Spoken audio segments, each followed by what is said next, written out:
Nope. Nope.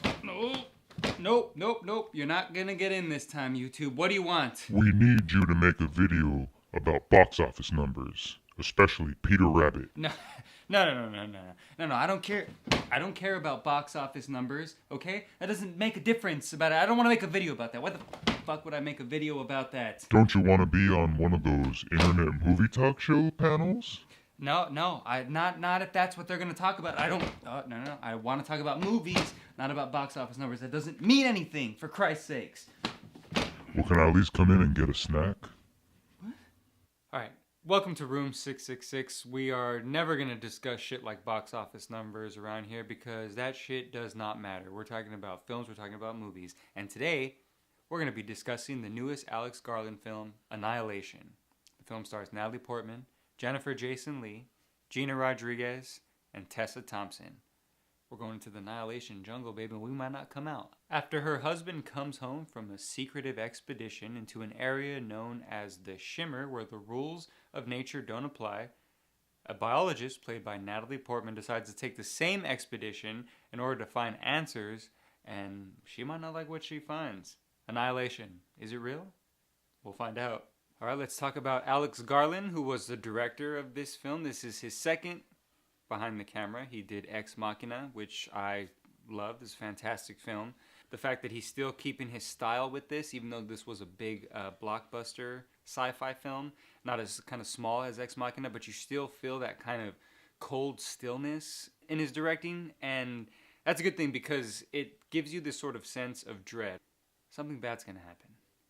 And that's something that he brought over from Ex Machina that I wasn't sure if it was going to stick in this film because it is a bigger budget studio film, and it's still there. The good thing about Garland in this film is that he has a strange structure and a, slow pacing. Not slow for me. I enjoyed it, but I think the general audiences are going to probably find it a little slow, maybe confusing because the structure kind of goes back and forth.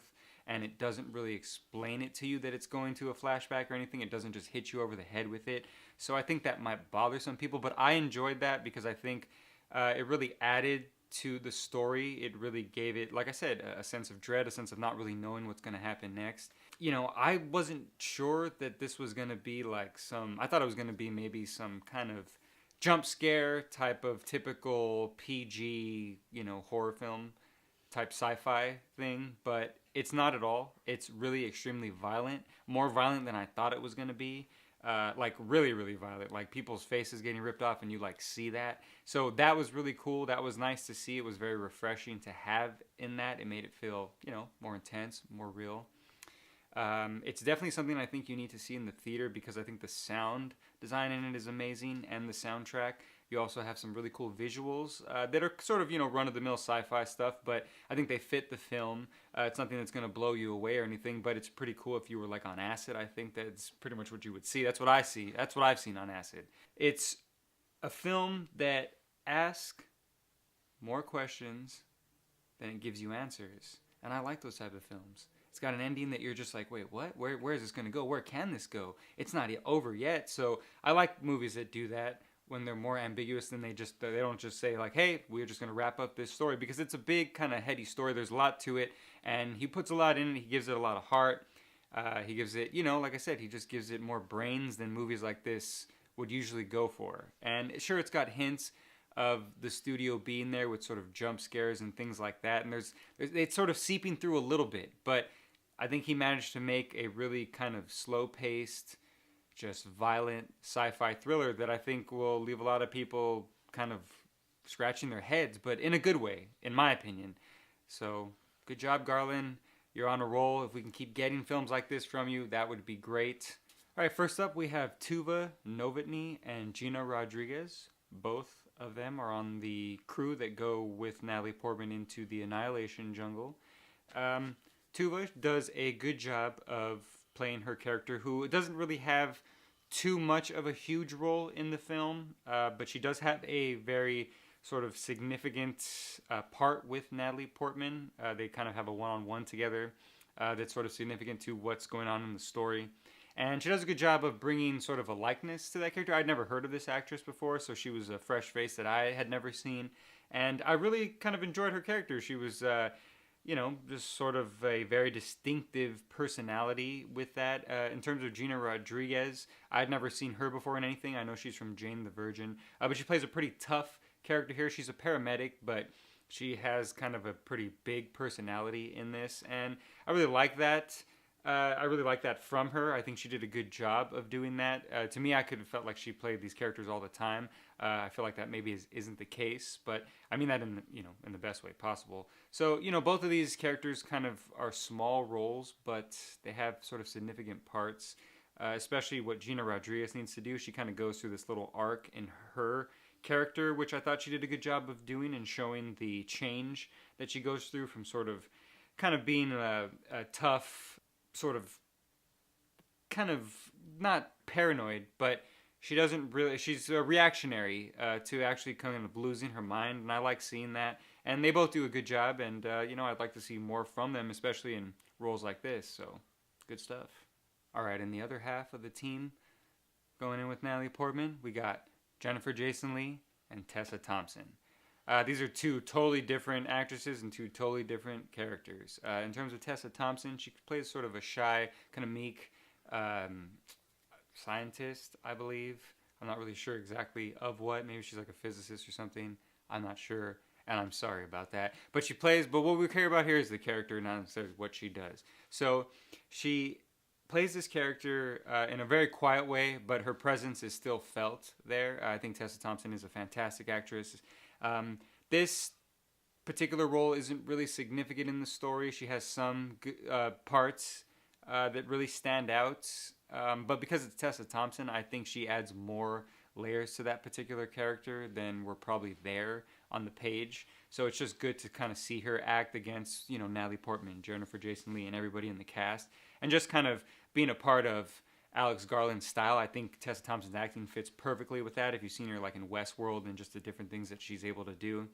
And Jennifer Jason Leigh is just one of the best actresses ever. And here, her character is really just like a hard ass who just, you could tell, has been through stuff or is just going through something. And that's something I really liked about her character, is that there's a lot you don't really know about her, and it kind of slowly seeps out through as the film goes along what her backstory is. But the thing about Jennifer Jason Leigh is that every character she plays, you can just tell with just the way she plays it that the character has a backstory, and she doesn't need to say it. She doesn't need to tell you. You could just tell it by the way she interacts with the people, the things that she says, the way that she stands or sits. Like, Jennifer Jason Leigh is just a master at acting, especially given these small characters, just big moments. If you've seen her in Good Time, she could make this small little part just stand out, And so they both do a great job on this. Kudos to everyone, basically, who's basically backing Natalie Portman on the team. Good job, ladies. All right, now it's time to get to that eye candy. We got Oscar Isaac and Benedict Wong. Ooh! They're in this movie because Oscar Isaac's got his shirt off. That's right. And Benedict Wong in that hazmat suit. Oh my God. Put them both on GQ, baby. Put them on the cover. No, but seriously. Oscar Isaac and Benedict Wong are in this, but they're not really in it that much. They're in it to kind of move the story along. Benedict Wong is playing this guy in a hazmat suit who's interviewing Natalie Portman. And Oscar Isaac plays Natalie Portman's husband, who originally went into the Annihilation Forest thing and came out all wonky. They're there to just kind of play those particular parts. They're back seat to these other roles, and that's not a big deal. They're good. They're Benedict Wong and Oscar Isaac. Come on, how could they not be good? We have our queen, Natalie Portman. She could have came at this movie like Thor, Natalie Portman. And I mean Thor the Dark World, Natalie Portman, where she's like asleep, does not give a shit, is trying to cash that paycheck. But we don't get that here. We could have got that.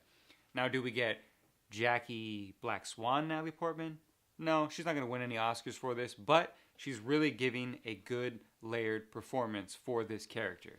Okay. Now, there's not really too much to these characters. What is essential to it is the story and the plot of the film is what it's sci-fi, so it's really focused on the bigger kind of story behind what's going on in the film. But Natalie Portman manages to give her character and her scenes a lot of weight and emotion. She's just a fantastic actress. So, I don't think you can get bad with her. Like I said, you can just sort of get boring. Another thing, too, is that she has fantastic chemistry with everybody. I think that's a strong thing that you need in a film like this, especially when it's involving like a team aspect. She has great scenes with everybody in the film. She works well with Poe Dameron. Yeah, so Portman's got great chemistry with the whole cast. And, you know, she does well in this film and with Garland's style. And you just can't get... I mean, there's a scene of Natalie Portman just with a big-ass machine gun just shooting a fucking crocodile in the face. And if that doesn't get you to want to get annihilated and go see Annihilation, then I don't know. I don't know what... I don't know how to save you. I can't save you. Because Portman saved me. Portman, love you in this. In conclusion, look, I said I wasn't going to talk about box office numbers, and I'm not, because I don't give a shit about any of that. But you know what? In this case, let's get Annihilation those numbers. Go see this movie. This is a movie that should be experienced in the theater because of the sound, the visuals, everything like that. But mostly because we need movies like this. We need big studios making smart, thrilling, violent sci-fi that you don't really get any... It doesn't come bundled up in a nice package. And we need more stuff like that from Alex Garland. And we need studios to give the money to these types of directors to make these films. Because a lot of these are big ideas and they need money and they need visual effects.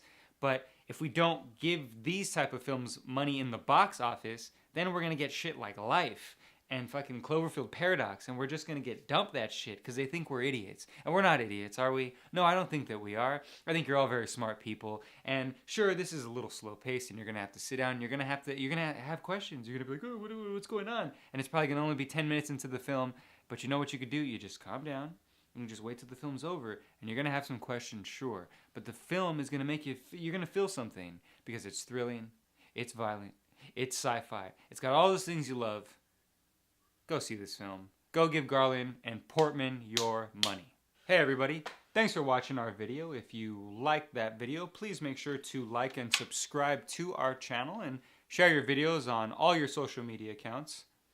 And please also follow us on the Stardust app. If you don't know what the Stardust app is, well, let me tell you. It's an app where you can react to film and television shows. You do video reactions, just short little clips that you can upload to it, and we're on there under Room 666 Reviews. You can also follow us at Room 666 Reviews on Twitter as well. So please make sure you guys do that, and like I said, thanks so much for, following the channel and for all the support. Thanks a lot, guys. All right, YouTube, you fucking dumbass. I did what you told me to do. There's a little like and subscribe thing. Go on. Are you gonna fucking verify me now?